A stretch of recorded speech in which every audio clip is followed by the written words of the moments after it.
तो कल के लेक्चर में हम लोग ये थे एक बार देख लो कि अगर मान लो इस टाइप से करंट हो। अब समझ में आया? बड़ा लेट समझ में आ रहा है। तो मैग्नेटिक फील्ड इसके ऊपर ऐसे होगा,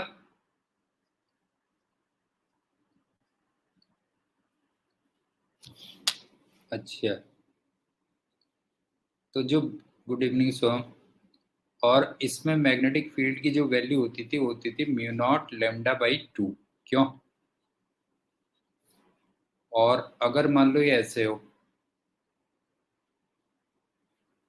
तो फिर उल्टा हो जाएगा, ये और ये, और मैग्नेटिक फील्ड की वैल्यू यही रहेगी। कल हम इस पे थे, अब इस पे एग्जांपल देखो फिर प्रूफ देखते हैं बस।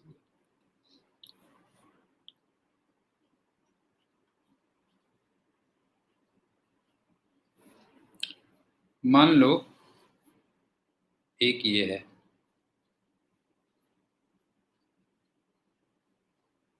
और इसमें करंट पर यूनिट लेंथ लैम्डा दे रखी है। एक ये है, इसमें करंट पर यूनिट लेंथ 2 लैम्डा रखी है। एक और ले लेता हूँ, एक ये है, इसमें करंट पर यूनिट लेंथ 3 लैम्डा दे रखी है। अब टोटल देखा जाए तो 4 रीजन हो गए ना, फर्स्ट, सेकंड, थर्ड और फोर्थ। क्यों? तो तुम्हें हर रीजन में मैग्नेटिक फील्ड निकालना है। B1 से लेके B4 तक कैलकुलेट करना कितना होगा। किसी एक रीजन में मैं बता देता हूँ, वही कंसेप्ट पे बाकी में तुम अप्लाई कर लेना। क्यों? देखो जैसे मैं ये वाले में बता दे रहा हूँ, आप ये बताओ इसका जो मैग्नेटिक फील्ड होगा वो इधर को होगा। बताओ क्लियर है कि नहीं है?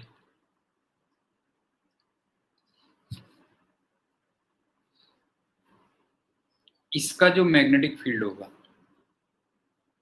वो इधर को होगा,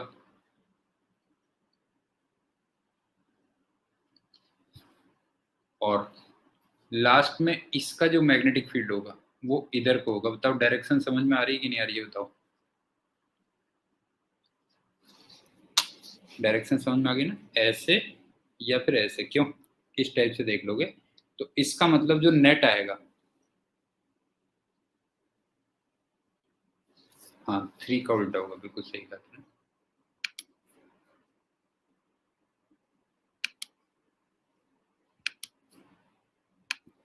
3 का उल्टा होगा।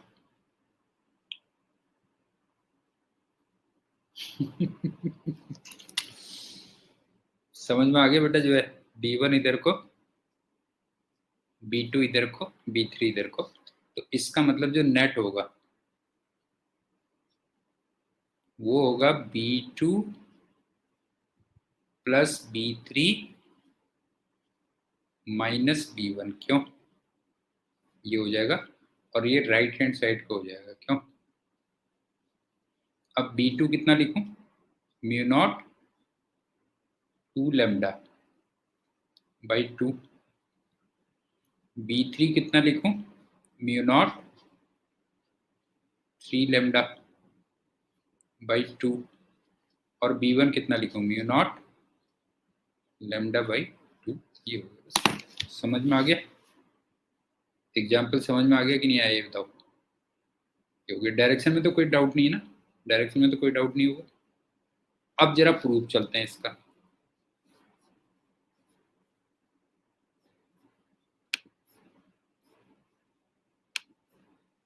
आज तुम्हारा मैग्नेटिक्स भी हो गया खत्म। मजे करो बेटा तुम लोग भी।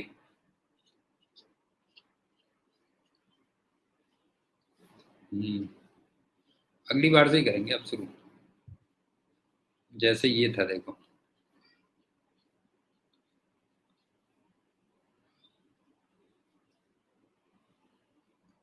ये ऐसे था और ये ऐसे था।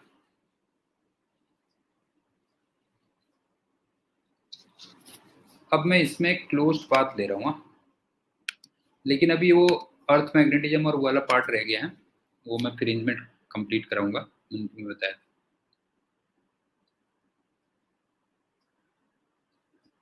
ये है ए बी सी डी ए, और इसकी लेंथ मान लो एल मान लेता हूँ मैं। तो लाइन इंटीग्रल ये निकाल रहा हूं मैं ए बी सी डी ए में।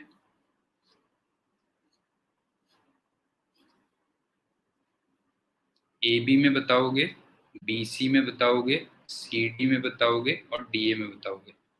बताओ ए बी में लाइन इंटीग्रल कितना होगा? ए बी में बताओ लाइन इंटीग्रल कितना होगा? 0। क्यों? बिकॉज जो लाइंस हैं वो परपेंडिकुलर है। बीसी में जरा देखना लाइन इंटीग्रल कितना होगा। बी सी में देखो जरा, बी से C, B C plus B L. C D में कितना हुआ? 0। और फिर बताओ डी ए में कितना हुआ?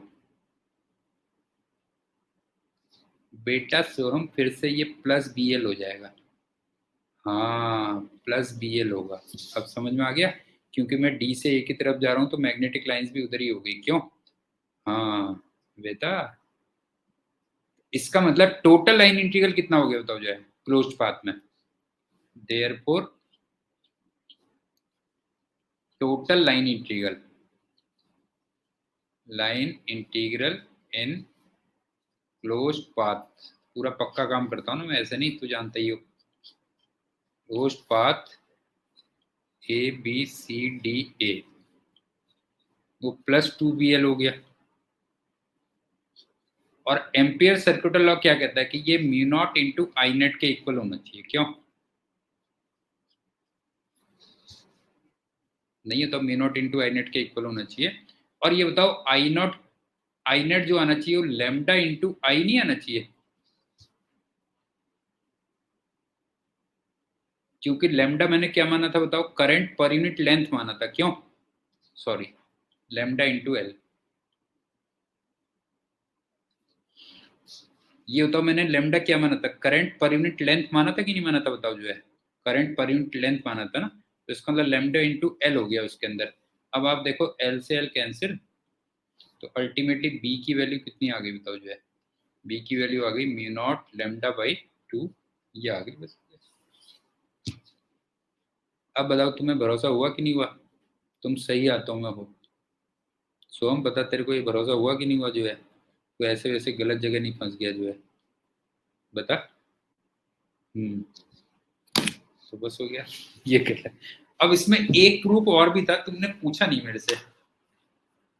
तुमने पूछा नहीं तो मैंने बताया भी नहीं। वो प्रूफ क्या था सुनो। वो प्रूफ ये था कि अगर ये है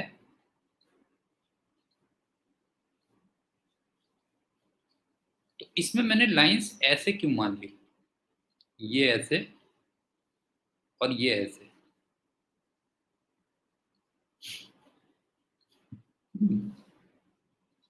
अब तू मतलब ये डिसाइड करेगा कि जो है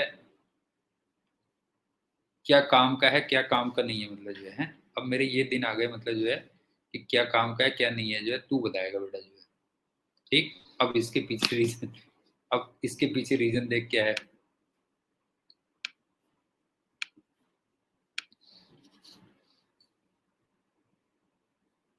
ये मान लेना छोटा सा एक ये है, एक ये है और एक ये है, ध्यान से देखना।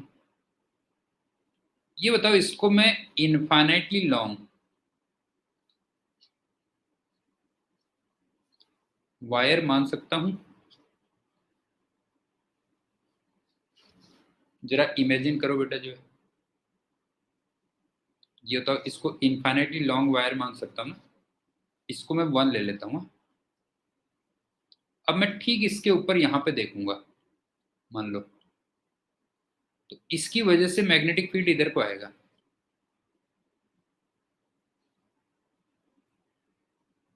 बताइए समझ में आया कि नहीं आया?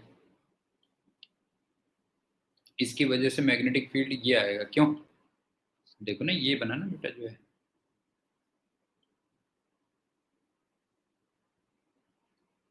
ये हो गया, क्यों? ये आ गया। अब एक काम करता हूँ, कलर चेंज कर दूंगा ना, तो उससे थोड़ा ज्यादा बेटर लगेगा। अब यहाँ पे एक वायर ये है, इसको 2 मान लेता हूँ, तो इसकी वजह से यहाँ पे मैग्नेटिक फील्ड किधर को होता है, देखो ध्यान से देखना, इसकी वजह से ये होता, इसका मतलब इधर को आता, क्यों?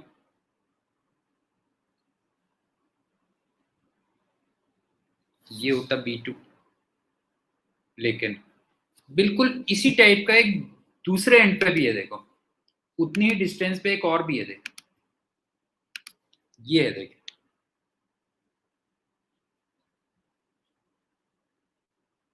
ये 3 है, तो इसकी वजह से वहां पे देखना ये इधर को आएगा।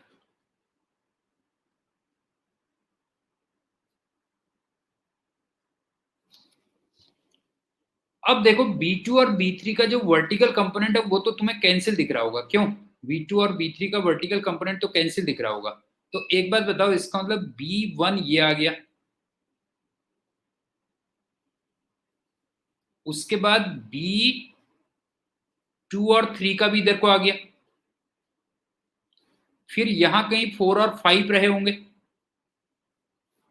ये मान लो 4 है, ये 5 है, तो B4 5 भी इधर ही को आएगा। तो इसका मतलब ऐसा नहीं लग रहा कि नेट इधर ही को आएगा। बताओ ये पॉइंट क्लियर हुआ या नहीं हुआ? ये पॉइंट क्लियर हो गया कि नहीं हो गया, बताओ जो है। बस इसलिए जो है उधर को ले लिया था ये। कोई डाउट है तो बता दो, कोई भी डाउट है तो बता दो बेटा जो है। नहीं है ना? अब ACL पे एक एग्जाम्पल और करते हैं।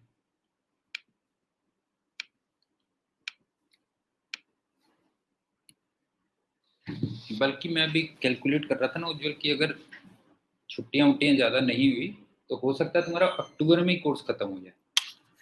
लो, अब बच्चे की क्या लोगे बताओ, जान लोगे क्या, ये बताओ जो बेटा। हाँ, ये बहुत अच्छी बात पूछी तुमने। फिर क्या करेंगे? फिर मेरे से टाटा बाय बाय। लेकिन मैं तुम्हें जो है ना, हाँ मैं चला ले, उसके बाद चला मैं ले, लेकिन फिर मैं तुम्हारे रिवीजन डालूंगा यूट्यूब में, तुम उनको प्रॉपर तरीके से देखते रहना बेटा जो है। समझ में आया? इसको पूरा रिवाइज करते रहना, जो भी हमने क्लासेस में पढ़ा हुआ है उसको अच्छी तरीके से करना, और फिर मैं यूट्यूब में तुम्हारे सही तरीके से दूंगा, बिल्कुल सिस्टमेटिक वे में जो है, सिस्टमेटिक वे में जो है वो डालते रहूंगा, उसको देखते रहना। लेक्चर 1, लेक्चर 2, लेक्चर 3, और व्हाट्सएप ग्रुप में मैं अवेलेबल हुई हूँ ऑल द टाइम, तो कोई भी तुम्हें डाउट हो, कुछ भी हो, मेरे से पूछते रहना। समझ गए ना? क्लास के नोट्स अच्छी तरीके से कर लेना। नहीं, तुम्हें नहीं देखना, मेडिकल वालों को मत देखना, मेडिकल वाले इरोडो मत देखना, अननेसेसरी हुआ है। मैं तुम्हारे लिए अलग से डालूंगा, वो तुम्हारे लिए अलग से डालूंगा, तुम्हें बताऊंगा उसको जो है। तो तुम्हें प्रॉपर एक रिवीजन का टाइम मिलेगा, कुछ तुम्हें एक्स्ट्रा नहीं पढ़ना है, ध्यान रखना। ये तू भी जानते ही उज्जवल, तुम्हें कुछ भी एक्स्ट्रा नहीं पढ़ना है, बस जो मैंने क्लास में पढ़ाया है उसको अच्छी तरीके से लर्न कर लेना, और जो भी मैं रिवीजन क्लासेस दूंगा, जो भी दूंगा, वो करते रहना बेटा। हाँ, वो करते रहना बस। That's all. तो कैसा लगा मेरा प्लान, कैसा लगा ये बता। अबे तू वो क्या करना, बीच बीच में वाह वाह वाह वाह ऐसे भी, हाँ ऐसे वाह वाह वाह वाह ऐसे किया कर दे। क्या बात है जो है, ऐसे किया कर दे।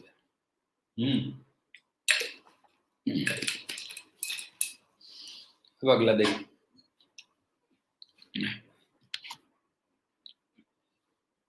ये मान ले 2 एम्पियर है, ये 4 एम्पियर है, ये 6 एम्पियर है, ये 5 एम्पियर है। अब ध्यान से देखना, मैं एक तो क्लोज पाथ ये ले लेता हूं, क्लोज्ड पाथ,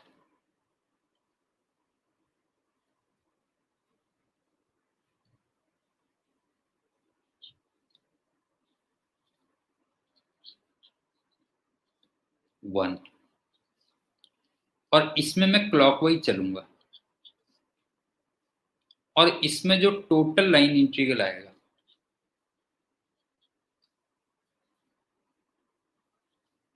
उसको मान लो मैं अल्फा कह देता हूं, ये हो गया। और एक काम करूंगा,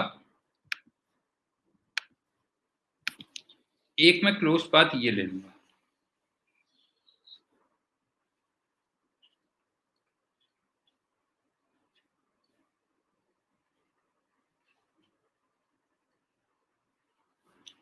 इसमें मैं एंटी क्लॉकवाइज चल लूंगा,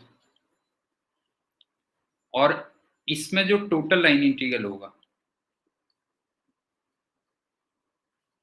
उसको मान लो मैं बीटा कह देता हूं, ठीक। तो तुम्हें अल्फा अपॉन बीटा फाइंड करना होता है।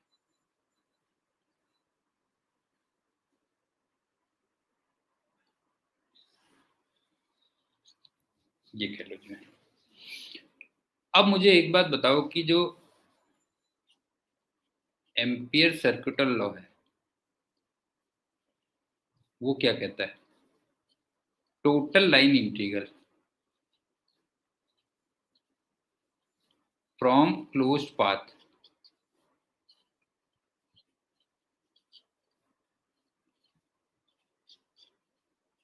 वो mu not into I net होता है ना।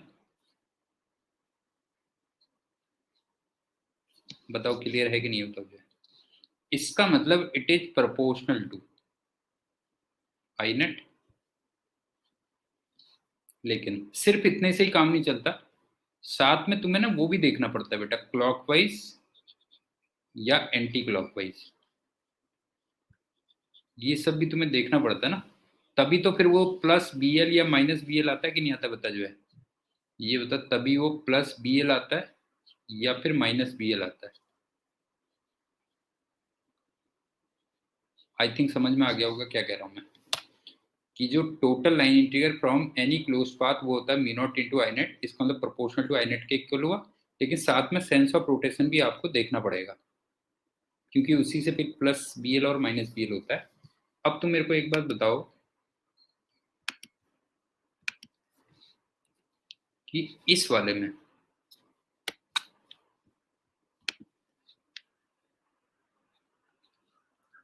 आई नेट वो 3 एम्पियर है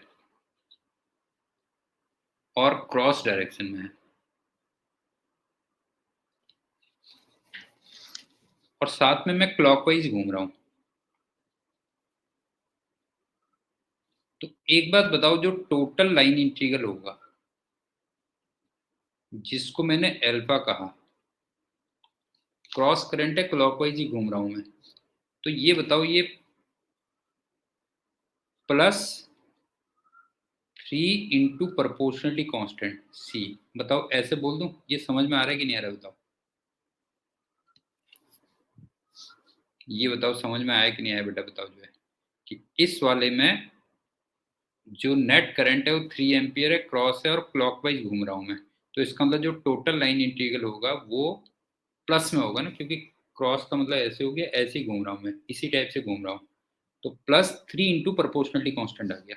अब इस पे आ जाओ, इसमें जो नेट करंट है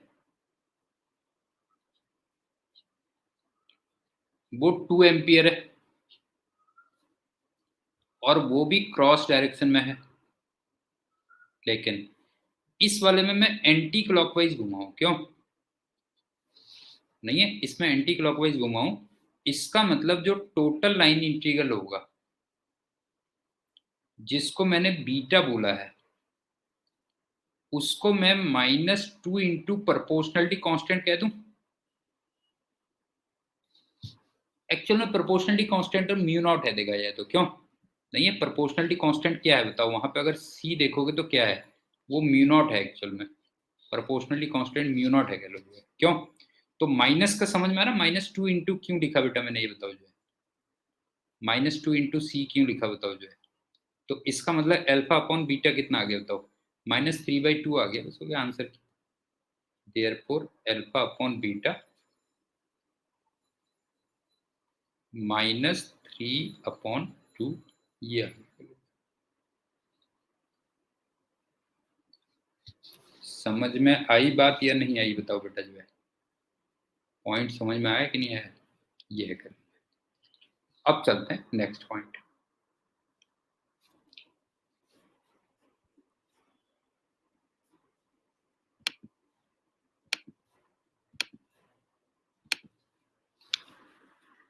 तो जोशी तेरे समझ में आई बेटा बात, नहीं आई बता। कोई भी अगर चार्ज बॉडी है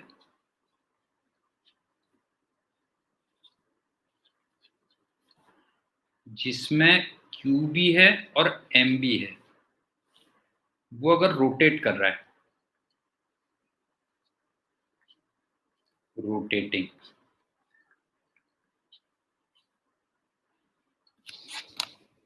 तो एक बात बताओ कि उसमें एक तो मैग्नेटिक मोमेंट होगा और एक एंगुलर मोमेंटम होगा, बताओ क्लियर है कि नहीं?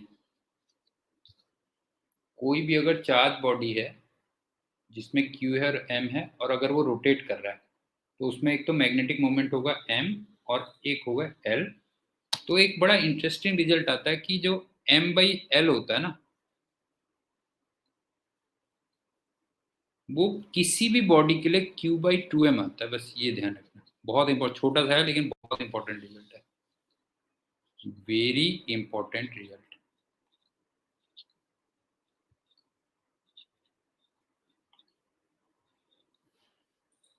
सारी टाइप की बॉडीज के लिए, फॉर ऑल। अब वो चाहे पार्टिकल हो,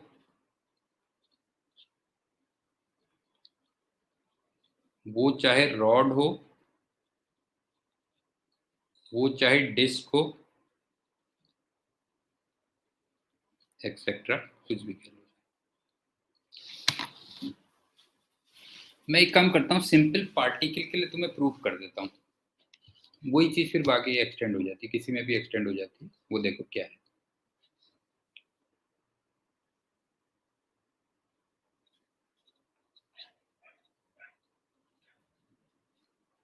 देखो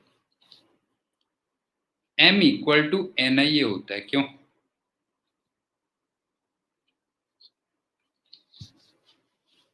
ये तो है ना, M=NiA। N का मतलब 1, और तुम्हें याद है I का मतलब Q/F होता है,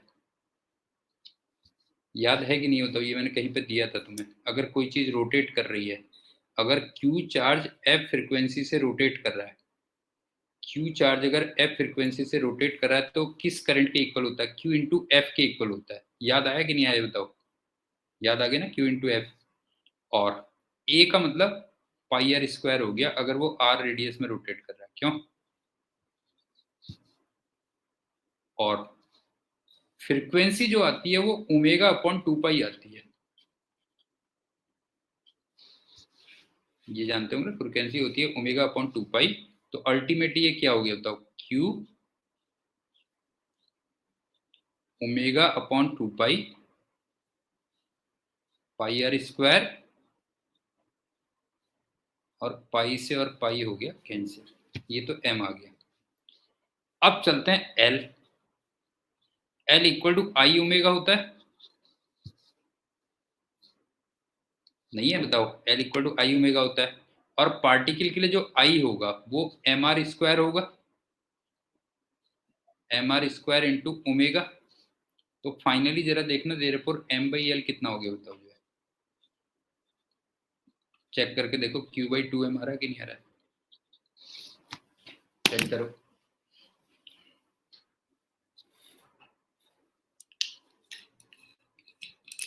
यो,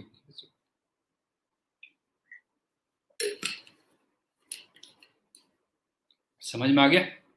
अब इसमें एक एग्जांपल देखो,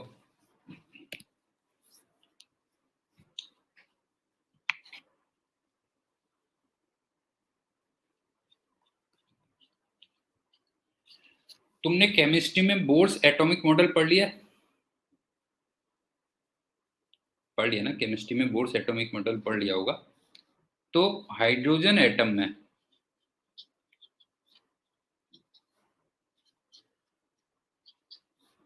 सिंगल इलेक्ट्रॉन है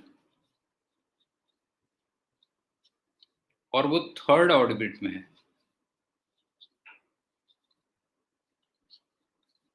और वो रोटेट कर रहा है।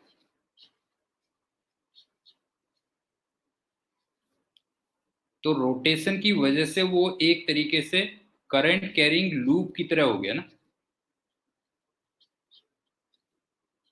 Current carrying loop. ये बताओ उसकी तरह हो गया कि नहीं हो गया? बताओ, जो हाइड्रोजन एटम है उसमें सिंगल इलेक्ट्रॉन है, थर्ड ऑर्बिट में रोटेट कर रहा है, तो वो करंट कैरिंग लूप की तरह हो गया। इसका मतलब वो एक मैग्नेटिक डाइपोल बन गया।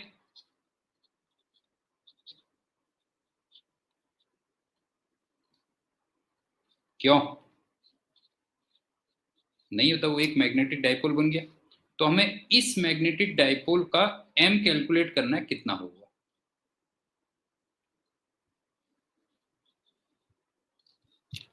क्वेश्चन समझ में आ गया ना? हाइड्रोजन एटम के थर्ड ऑर्बिट में सिंगल इलेक्ट्रॉन रोटेट कर रहा है और वो एक करंट कैरिंग लूप के इक्विवेलेंट हो गया, तो इसका हमें मैग्नेटिक डाइपोल हो गया, तो उसका हमें एम निकालना है कितना होगा। तो अभी अभी मैंने तुम्हें रिजल्ट दिया कि m/l ये q/2m होता है। क्यों? किसी भी बॉडी के लिए ये होता है। तो m इक्वल टू कितना हो गया बताओ? जो है m इक्वल टू हो गया q/2m इंटू एल। और एल तुम बोर्स एटॉमिक मॉडल में पढ़ चुके होगे, NH/2 होता है। क्यों? ये जानते होगे ना, NH/2। बस अब वैल्यू रख दो। n कौन सी ऑर्बिट में पूछा हुआ है, n को 3 रख देना। चार्ज किस में लिखना है? इलेक्ट्रॉन का लिखना है। और मास किसका लेना है? मास ऑफ इलेक्ट्रॉन लेना है। अब बताओ समझ में आया कि नहीं आया? इसको पॉइंट समझ में आ गया कि नहीं आ गया? बताओ जो है ये खेलो बस। नेक्स्ट चलते हैं हम, क्या करेंगे जरा देख लो। हाँ ये हो गया। हाँ नेक्स्ट है magnetic force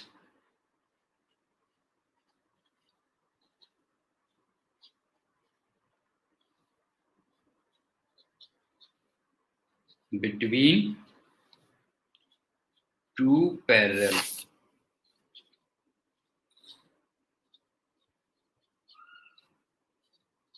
current carrying wires.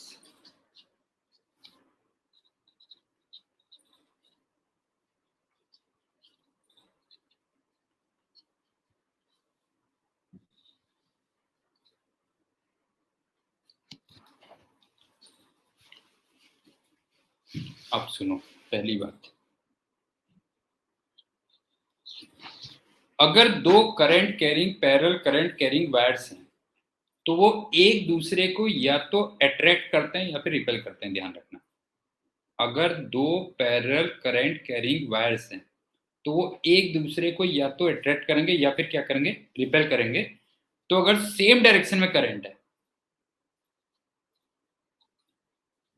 Same direction में अगर करंट है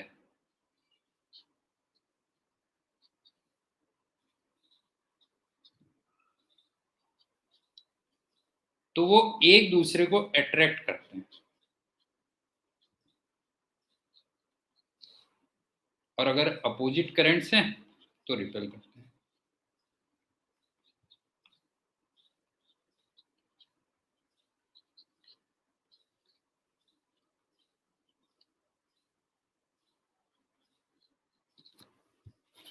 दूसरी बात, यहां पर एक फॉर्मूला चलता है फोर्स पर यूनिट लेंथ का, और वो होता है mu naught upon 2 pi. I1 I2 upon R, बस हो गया, केवल इतना है और कुछ नहीं है।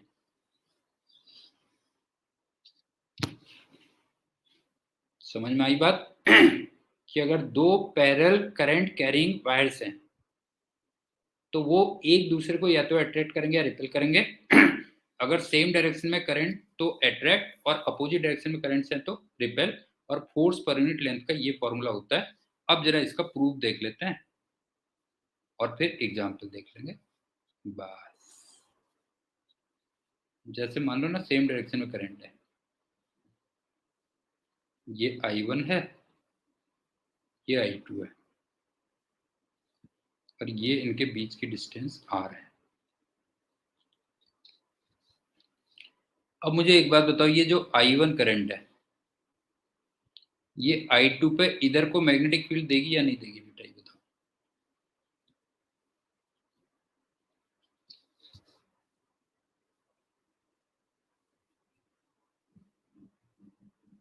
एल, एल कह रहा है एल। अबे फोर्स पर यूनिट लेंथ का फॉर्मूला है, फोर्स पर यूनिट लेंथ का फॉर्मूला है, ये कह रहा हूं मैं। मतलब ये न्यूटन पर मीटर हो गया, ये हो गया। तो अब ये बता कि I1 का जो मैग्नेटिक फील्ड होगा वो I2 पे क्रॉस डायरेक्शन में होगा या नहीं होगा, पहले बता, पहले ये बता। I1 का I2 पे जो मैग्नेटिक फील्ड होगा वो क्रॉस डायरेक्शन में होगा, और ये मैग्नेटिक फील्ड कितना होगा बता जो है। मैग्नेटिक फील्ड होगा म्यू नॉट अपॉन 2 पाई।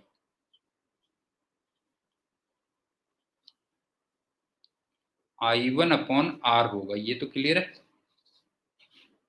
Mu naught upon 2 pi I1 upon R होगा। ठीक, अब दूसरी बात देखो। अब I2 पे ILB वाला फोर्स लगेगा कि नहीं लगेगा बता जो है। भाई I2 मैग्नेटिक फील्ड में है तो उसमें एक ILB साइन थीटा होता था, तो वो फोर्स अप्लाई होगा या नहीं होगा बता जो है। फोर्स अप्लाई होगा ना, तो उस पर जरा RHR लगा के बता डायरेक्शन किधर को होगी। RHR लगाओ और बताओ डायरेक्शन किधर को होगी, फोर्स की डायरेक्शन किधर को होगी। I2 पे फोर्स की डायरेक्शन किधर को आएगी। हाँ, ये हो गया, देखो ये मैग्नेटिक फील्ड, ये करंट लेफ्ट साइड को आ गया इस पे। तो ये बताओ पहली बात, अट्रैक्शन लगा कि नहीं लगा, तुम्हें ये बताओ। अट्रैक्शन फील हो रहा है या नहीं हो रहा है बेटा, ये बताओ जो है। तो वही बात आ गई ना कि अगर सेम डायरेक्शन में करंट है तो क्या हो जाएगा, अट्रैक्शन हो जाएगा। तो अब ये फोर्स कितना होगा जरा बताओ। ये फोर्स होगा I2 LB साइन 90 डिग्री। कोई डाउट है तो बताओ, इसमें भी कोई भी डाउट है तो बता दो। इस पे जो फोर्स की वैल्यू होगी वो कितनी होगी, I2 LB साइन 90। इसका मतलब फोर्स पर यूनिट लेंथ का क्या फॉर्मूला हो गया जरा बताओ। फोर्स पर यूनिट लेंथ का क्या फॉर्मूला हो गया, I2 इंटू बी, और बी हमने इतना निकाल लिया था, क्यों, बी हमने ये निकाल लिया था। तो इसका मतलब mu naught upon 2 pi I1 I2 upon R आ गया, बस हो गया, क्यों। तो ये कितना हो गया, mu naught upon 2 pi I1 I2 upon R, ये कह लो। बताओ कोई डाउट है तो बोलो बेटा जो है, क्यों। उज्जवल, उज्जवल बता बेटा जो ये आ गया। अब इस पे एग्जांपल देखो।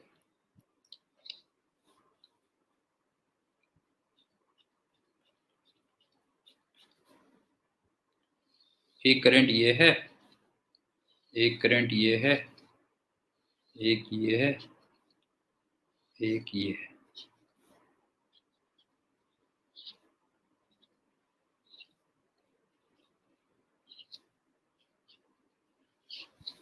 इसको I मान लेता हूँ, 2I, 3I, 4I।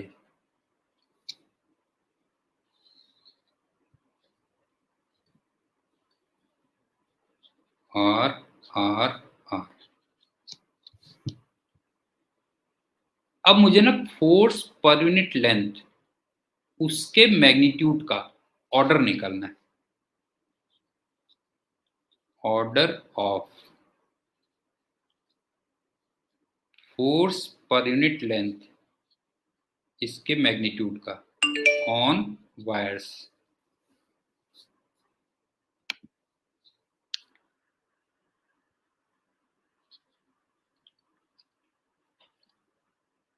One, two, three, four, ये कह लो। क्वेश्चन समझ में आ गया ना क्या है? फोर्स पर यूनिट लेंथ के मैग्नीट्यूड का ऑर्डर निकलने कौन सबसे ज्यादा कौन सबसे कम, और चारों वायर्स में ये है। अब देखो मैंने फोर्स पर यूनिट लेंथ का क्या फॉर्मूला लिखा था। फोर्स पर यूनिट लेंथ का फॉर्मूला लिखा था mu naught upon 2 pi I1 I2 upon R. तो एक तरीके से देखा जाए तो proportional to I1 I2 upon are हो गया। क्यों? समझ में आ रहा है बेटा क्या कह रहा हूं मैं? Proportional to I1 I2 upon are हो गया। मैं एक काम करता हूं, लेट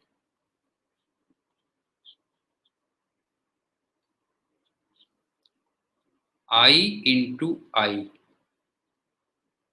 अपॉन आर या आई स्क्वायर अपॉन आर, इसको कुछ भी कह देता हूं, प्रोपोर्शनलिटी कांस्टेंट। मतलब इसको ऐसा कर देता हूं, एफ नॉट कह देता हूं बस हो गया। ठीक है, सब मिला मिल के एफ नॉट कह देता हूं। अब मुझे बताते हुए चलना, सबसे पहले मैं वायर 1 पे निकाल रहा हूं।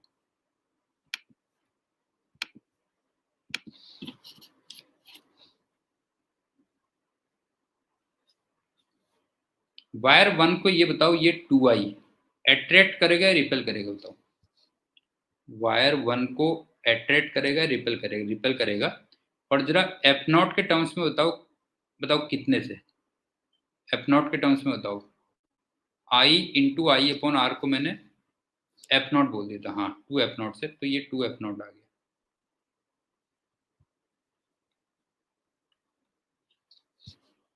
अब ये बताओ, इसको ये जो 3 वायर है ये अट्रैक्ट करेगा रिपेल करेगा? बताओ बताओ, अट्रैक्ट करेगा रिपेल करेगा? अट्रैक्ट करेगा, इसका मतलब इधर को फोर्स लगेगा।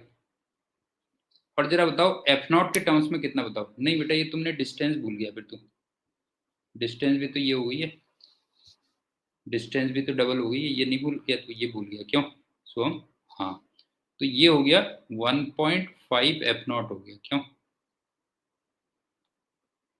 ये हो गया। और लास्ट में 4 बताओ, 4 क्या करेगा उसको? 4 क्या करेगा बताओ? 4 वाला वायर क्या करेगा? उसको अट्रैक्ट करेगा इधर को। और कितने फोर्स से अट्रैक्ट करेगा बताओ? जो है 4/3 इंटू एफ नॉट हो गया। क्यों? और ये वैसे by the way 3/2 F not होता ना, ये होता। तो इसका मतलब फोर्स ऑन 1 कितना हो गया? फोर्स ऑन 1 हो गया 3/2 F not plus 4/3 F not minus 2 F not. और ये by the way right hand side में हो गया। बस हो गया। इसी टाइप से ये बताओ F2 F3 F4 भी निकाल लोगे? एक्सप्लेन तो नहीं करूं, ये बताओ। इसी टाइप से F2 F3 F4 निकाल लोगे कि नहीं निकाल लोगे? बताओ जो है। बस हो गया। उसी टाइप से F2 F3 F4 निकाल लेना और उनको फिर वो कर लेना, मैग्नीट्यूड वाइज देख लेना कौन सबसे बड़ा है कौन सबसे छोटा है। कर लोगे ना उसको? तो कर लोगे ना? F2 F3 F4 तो निकाल लोगे ना बेटा? उस पर क्या होंगे जो ये कर लोगे। अब चलते हैं दूसरा एग्जाम्पल।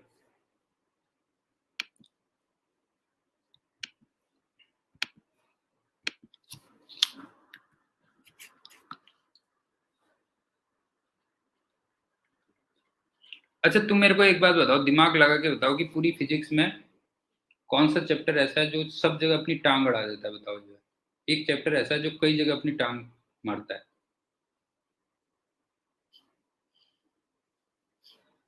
वैसे तो मैंने गलत क्वेश्चन पूछ लिया, कई चैप्टर हैं जो एक दूसरे को, लेकिन एसएचएम भी है टांग मारू। बहुत तुमने देखा होगा एसएचएम भी कई जगह टांग पड़ाता है अपनी, है ना? हाँ, वैसे तो और भी कई चैप्टर्स हैं, तो वो एसएचएम पे बेस्ड है, वो देखो क्या है।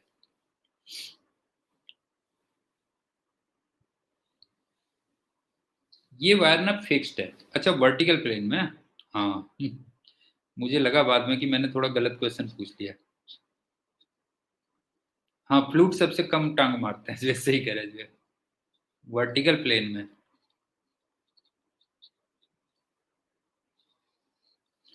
और ये वायर फिक्स है, और इसमें इधर को करंट I1 है। दूसरा वायर,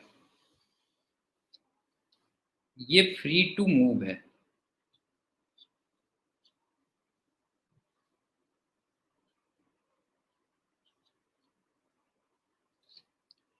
और इसका मास पर यूनिट लेंथ,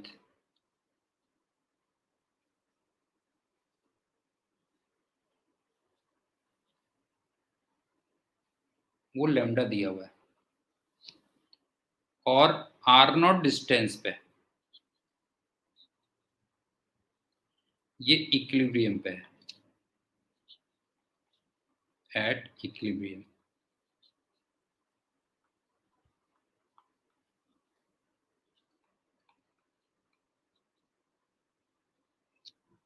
पहला पॉइंट। अच्छा, ऊपर वायर में ना एक I2 करंट है बेटा।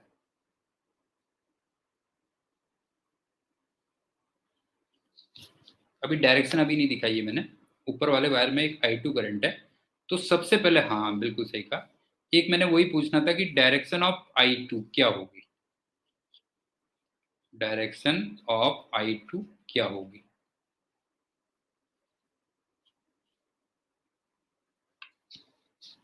अपोजिट होगी, बिकॉज वेट को बैलेंस करना है ना। अगर तुम देखोगे तो वेट को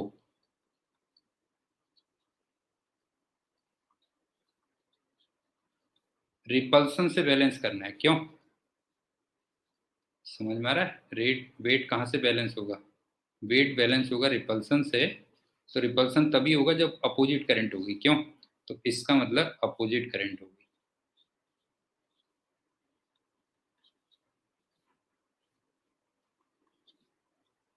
कर ली, चलो बात ये हो गई।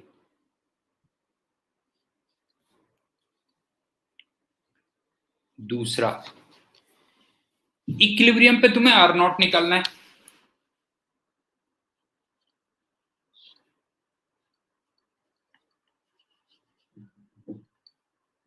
इक्विलिब्रियम पे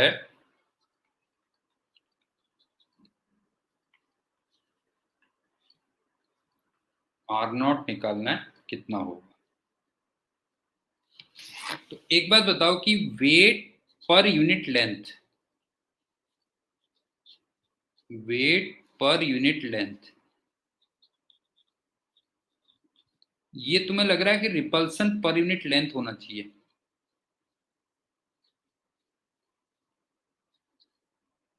बताओ, ऐसा फील आ रहा है कि नहीं आ रहा है? वेट पर यूनिट लेंथ किसके इक्वल होना चाहिए? Repulsion per unit length. अब तुम्हें मास पर यूनिट लेंथ लैम्डा दिया था, मास पर यूनिट लेंथ लैम्डा दिया था, तो इसका मतलब weight per unit length lambda times g हो जाएगा। और रिपल्सन पर यूनिट लेंथ कितना होगा? Mu naught upon 2 pi I1 I2 upon R0। तो यहां से तुम R0 फाइंड कर लो।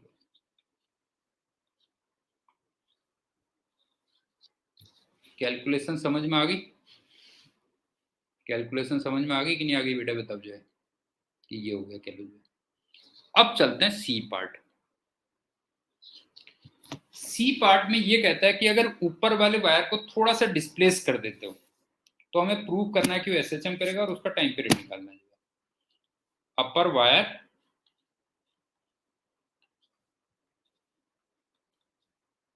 स्लाइटली डिस्प्लेस्ड,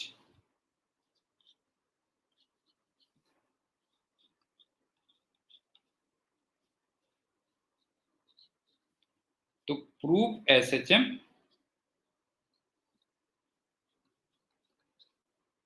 और फाइंड टाइम पीरियड। लेकिन ये बताओ सी पार्ट करने के लिए तुम्हें क्या प्री रिक्वेजिट लग रही है, पहले ही बताओ बेटा जो है। जोशी तू बता, सी पार्ट के लिए क्या प्री रिक्वेजिट तेरे को लग रही है, बता। हाँ, कि तुम्हें एसएचएम में जो है स्ट्रांग होना पड़ेगा, समझ गए ना। एसएचएम में स्ट्रांग होना पड़ेगा। और एसएचएम में स्ट्रांग तुम कहां से होगे ये बताओ जो है। सोम तू बता बेटा, एसएचएम में स्ट्रांग कहां से होगा, जब तुम हाँ डीसी पांडे के एसएचएम के सारे वीडियोस देखोगे। ये अब सुनो चलो, अब मैंने इसको एक्स डिस्प्लेस कर दिया।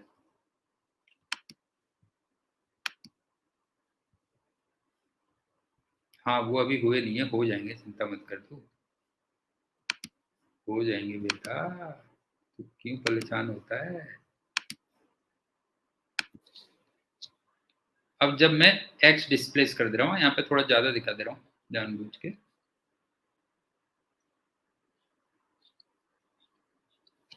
अब मुझे ये बताओ कि वेट तो एज इट इज रहेगा ना, वेट में थोड़ी चेंज आएगा, नो चेंज।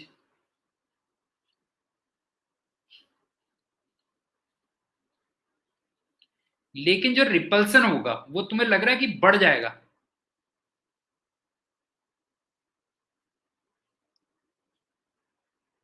ये बताओ, रिपल्सन तुम्हें लग रहा है कि बढ़ जाएगा। अगर मैं उसको नीचे को डिस्प्लेस करता हूं तो क्या होगा बताओ, जो वेट तो एज इट इज रहेगा लेकिन रिपल्सन बढ़ जाएगा। तो इसका मतलब जो इस पर नेट फोर्स आएगा वो ऊपर को आएगा, क्यों नहीं। अगर रिपल्सन बढ़ जाएगा तो नेट फोर्स किधर को आएगा, ऊपर को आएगा। इसका मतलब जो नेट फोर्स है वो रिस्टोरिंग नेचर का हो गया, क्यों नेट फोर्स रिस्टोरिंग नेचर का हो गया। तो रिस्टोरिंग नेचर की वजह से मैं उसको माइनस अपनी तरफ से लगा दूंगा। तो इसका मतलब जो एफ आया, एफ की जो वैल्यू आई वो आई माइनस रिपल्सन माइनस वेट।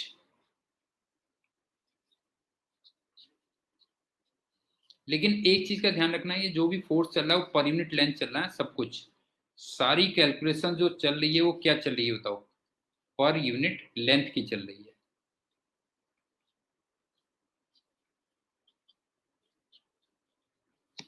अब सुनो, रिपल्सन को मैंने क्या लिखा, हाँ देखना, mu naught upon 2 pi I1 I2 upon R naught minus x minus lambda g. कोई डाउट है तो बता दो।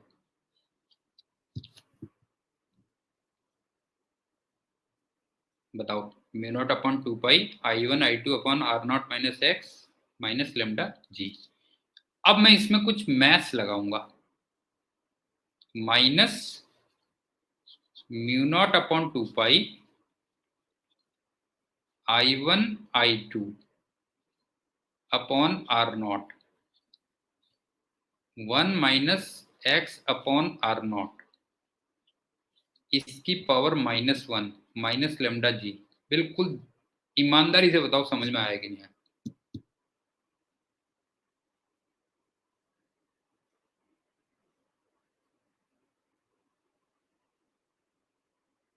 देख लो अच्छी तरीके से देख लो, कैलकुलेशन देखो बेटा जो है। हाँ नीचे आर नॉट कॉमन ले लिया था, नीचे आर नॉट कॉमन ले लिया था तो वो रह गया था 1 minus x upon R naught. लेकिन वो ऊपर जाके क्या हो गया बताओ जो है, ऊपर जाके वो -1 हो गई पावर।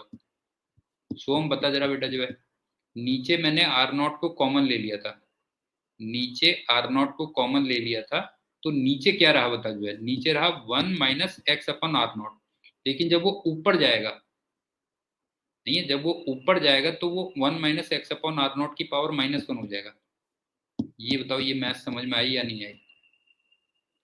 नीचे आर नॉट को कॉमन लिया था, ये हो गया। अब ये बताओ तुमसे क्या है कि स्लाइटली डिस्प्लेस्ड,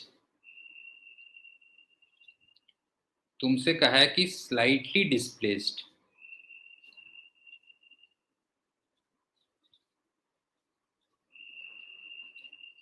तो x काफी छोटा है, इसका मतलब x अपॉन आर नॉट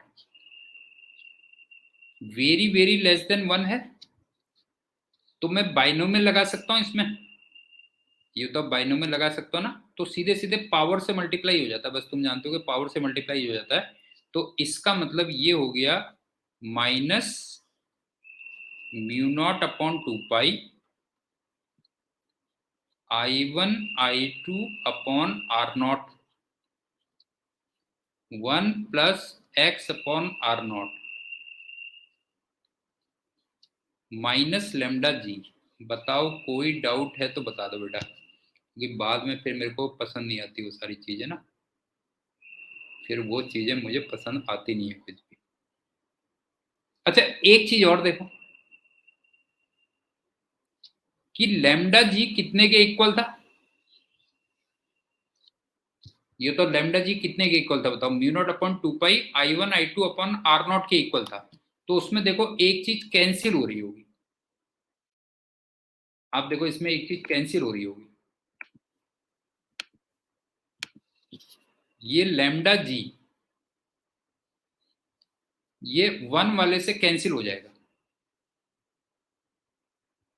देखो जरा लेमडा जी 1 वाले से कैंसिल हो जाएगा, तो फाइनली जो बचेगा वो माइनस के एक्स टाइप का बचेगा कि नहीं बचेगा बताओ।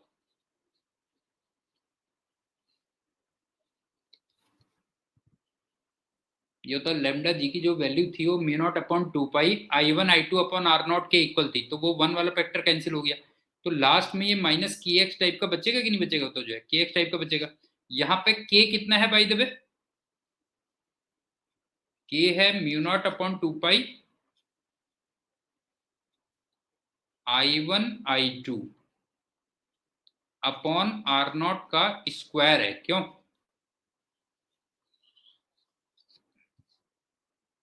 ये हो गया।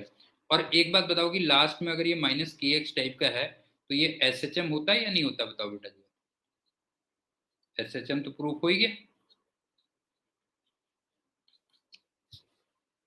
और फिर उसका जो टाइम पीरियड होता है, उसका टाइम पीरियड होता है वो तुम जानते हो 2 पाई रूट m/k होता है, क्यों,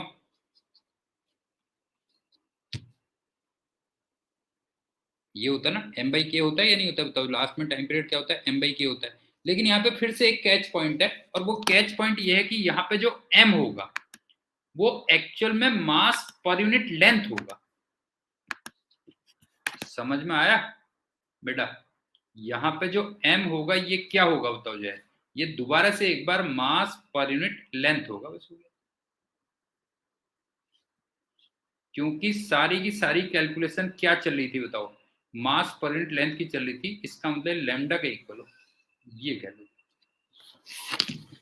समझ में आया या नहीं आया बताओ, समझ में आ गई बात,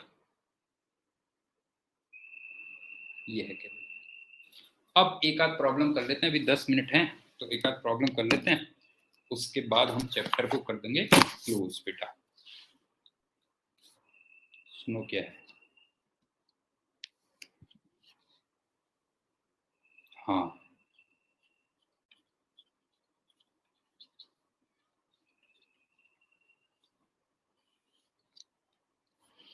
यार तुम मेरे नोट्स को जो है ना बिल्कुल कंसेप्चुअली घोट लेना बेटा जो है, फिर बाद में मुझे जो है वो मत करना तुम, नहीं तो ये मत कहना कि सर ने पढ़ाया नहीं वो नहीं किया, ये मत कहना बेटा जो है। तुमसे ना पॉजिटिव एंड नेगेटिव दोनों चार्ज पार्टिकल्स दिए थे,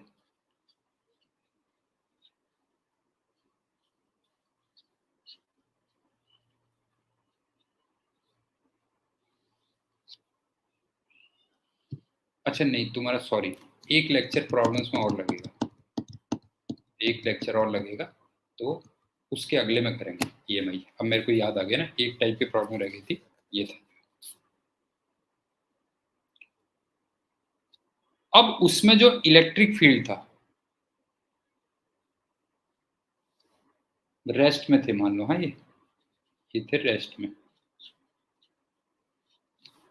इसमें जो इलेक्ट्रिक फील्ड था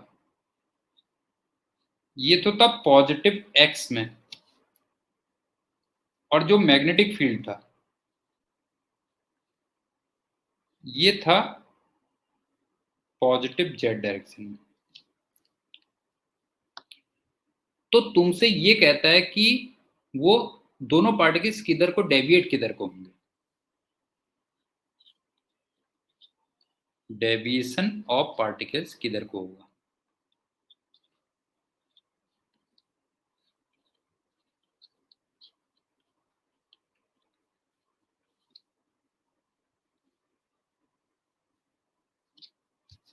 क्वेश्चन समझ में आ गया। पॉजिटिव और निगेटिव चार्ज पार्टिकल्स हैं, रेस्ट पे मान लो। इलेक्ट्रिक फील्ड पॉजिटिव एक्स में दिया था, मैग्नेटिक फील्ड पॉजिटिव जेड में दिया था, तो तुम्हें डेविएशन ऑफ पार्टिकल्स दिया था। तो एक बात बताओ कि ये इलेक्ट्रिक फील्ड की वजह से उनको वेलोसिटी मिलेगी ना। ये बताओ इलेक्ट्रिक फील्ड की वजह से चार्ज पार्टिकल को वेलोसिटी मिलेगी या नहीं मिलेगी बेटा, बताओ जो है। ये मिलेगी। और पॉजिटिव जो चार्ज पार्टिकल्स हैं उनको पॉजिटिव एक्स में मिलेगी, और जो निगेटिव चार्ज पार्टिकल्स हैं उनको नेगेटिव एक्स में मिलेगी। पहले ये बताओ ये समझ में आया कि नहीं आया। क्योंकि पॉजिटिव चार्ज पार्टिकल में इलेक्ट्रिक फील्ड की डायरेक्शन में फोर्स लगता है, और निगेटिव चार्ज पार्टिकल में इलेक्ट्रिक फील्ड के अपोजिट लगता है। ये हो गया खेलो जो है। अब उनको जो डेविएशन मिलेगा वो बी से मिलेगा। क्यों, ये बताओ। उनको जो डेविएशन मिलेगा वो कहां से आएगा, डेविएशन आएगा बी से।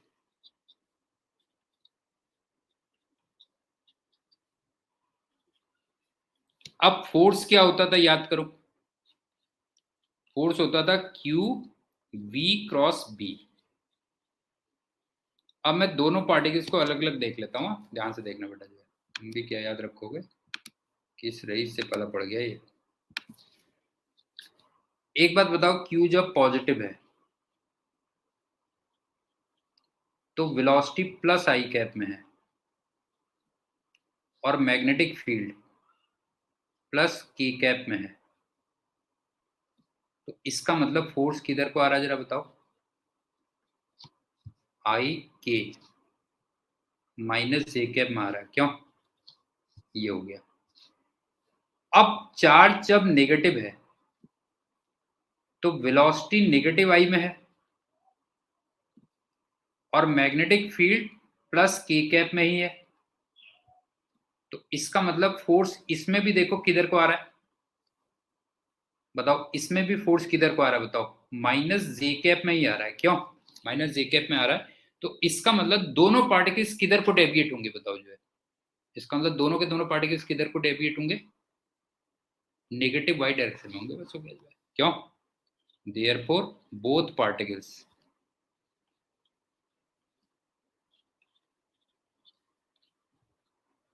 ये जो डेविएट होंगे वो नेगेटिव वाई डायरेक्शन में। समझ में आया या नहीं आया बेटा, बताओ जो है। पॉइंट समझ में आया कि इलेक्ट्रिक फील्ड उसको वेलोसिटी देगा और फिर मैग्नेटिक फील्ड उसको डेविएट करेगा, वो देखना है तुम्हें। अब चलते हैं दूसरे क्वेश्चन में।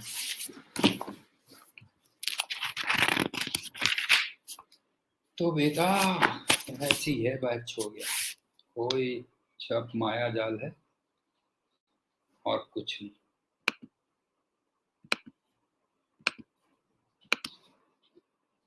देखा बेटा, ये था चार्ज पार्टिकल ऐसे जाता है पहले, सब माया जाल है और कुछ नहीं है, और फिर ये ऐसे घूम जाता है।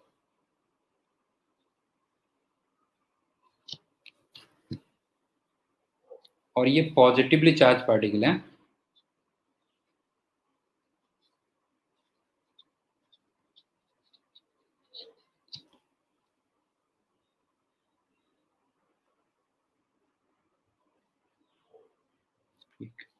अब तुम्हें कॉम्बिनेशन बताने थे क्या क्या हो सकते हैं। हाँ, E = 0,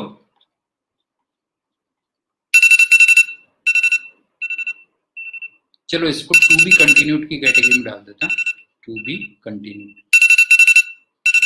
क्योंकि इसमें थोड़ा टाइम लगेगा और मैं चाहता नहीं कोई भी काम हड़बड़ी में, मैं तुम जानते हो ना हड़बड़ी में कोई काम मेरे को पसंद नहीं आता, जल्दीबाजी में कोई भी काम नहीं करना चाहिए, आराम से तसल्ली बख्श काम होना चाहिए।